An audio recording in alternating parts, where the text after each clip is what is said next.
जय बाबा भूतनाथ। जय माँ। हमारे पास जो भी आए श्रद्धा और विश्वास और भाव लेकर उन लोगों का कल्याण हुआ है। ये कल्याण मैं नहीं करता, ये सब माँ की कृपा से होता है। एक बात परम सत्य है, जिसके अंदर सत्य की भावना है, जो सच्चा है वही इस माँ के दरबार में है। अन्यथा जिसके अंदर कूटनीति है, भाव नहीं है, प्रेम नहीं है, तो माँ के पास नहीं है। मनुष्य अपने ही कर्म की फल की प्राप्ति करता है। जो पूर्व जन्म में सच्चा कर्म किया हो, भक्ति किया हो, वही इस जन्म में भी करेगा। जिसको लिखा ही नहीं कि लिखा न तकदीर में, तो तकदीर क्या करे।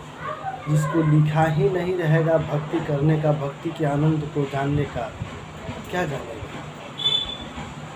बाय द वे, अगर हम लोग शीशा जो है किसी रोड पर फेंक देते हैं तो फूट जाता है, उससे किसी को कष्ट हो सकता है। उसी प्रकार मनुष्य का यह जीवन है। अगर वो सत्य की ओर नहीं जाएगा तो क्या होगा, रास्ते में बिखर जाएगा, टूट जाएगा। कुछ लोग कहते हैं कि पैसा ही सबसे बड़ी पहलू है। मैं कहता हूँ कि ऐसा कुछ नहीं है। आप पैसे से किसी का जीवन थोड़ी खरीद सकते हैं, किसी का प्रेम थोड़ी खरीद सकते हैं, किसी का विश्वास थोड़ी खरीद सकते हैं। पैसे से वस्तु खरीदा सकते हैं, ज़रूरत का सामान ले सकते हैं, पैसे से किसी का प्रेम नहीं कर सकते। इसलिए पैसा बहुत बड़ी चीज़ नहीं है, मायने नहीं है। और जानो है दूर बटोही काले रहने बसेरा, ना घट तेरा ना घट मेरा चिड़िया रहने बसेरा। मनुष्य यहाँ से आया है, माया लोक है, मृत्यु लोक है, और यहाँ से कर्म करने के बाद में चला जाएगा। लेकिन कुछ लोग को लगता नहीं है कि हम क्या ही कर सकते। वो सिर्फ एक ही चीज़ सोचते हैं कि धन चाहिए, मकान चाहिए, कितना चाहिए। आपको ईश्वर ने यहाँ भेजा है तो भोजन तो दे ही रहा है। धर्म करो, जीवन का यह रास्ता है सत्य का।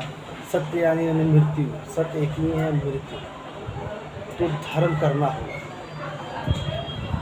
और यहाँ से तो जाना है। यही जो किया हुआ चीज़ है, लोग जाने के बाद में बोलते हैं कि फलाने आदमी अच्छे लोग थे, उनके विचार अच्छे थे, कि नीति अच्छी थी, पर किसी को धोखा ना। क्योंकि धोखा देने वाले वो व्यक्ति जीवन में चैन से नहीं रहता है।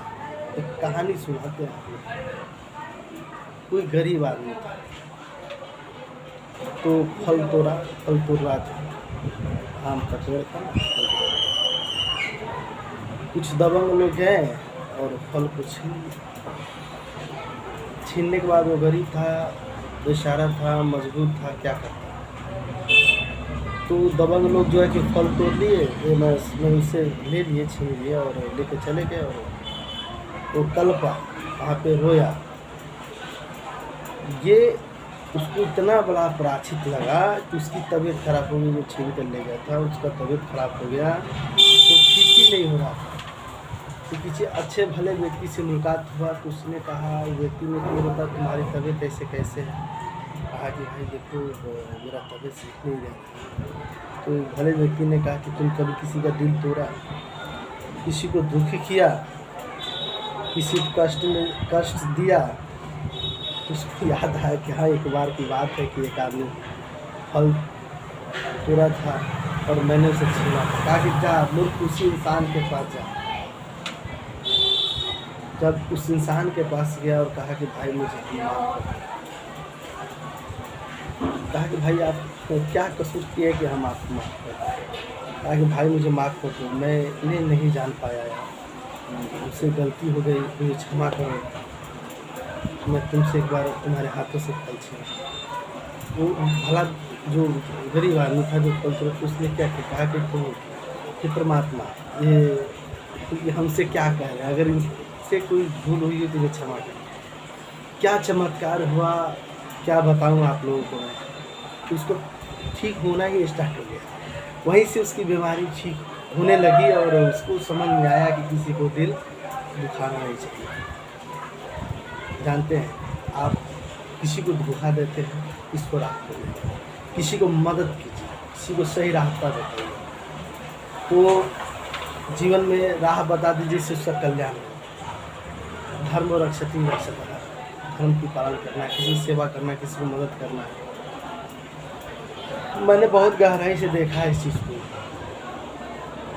और माँ की कृपा से बहुत सारे लोग आते हैं मेरे पास, उनका कल्याण होता है। तो मैं ये क्या करूँ, मैं उनका प्यार लेता हूँ, उनके दुख दर्द को मैं बांट रहा हूँ।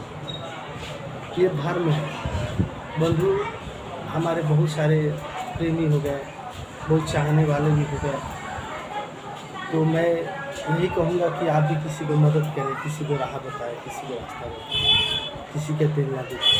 ईश्वर आपको मदद करे। कोई किसी को धोखा देता है, गलत है, वो उसको नहीं देता है, वो अपने आप को देता है। ईश्वर तो सर्वव्यापी है, उनकी महानता अपरंपार है।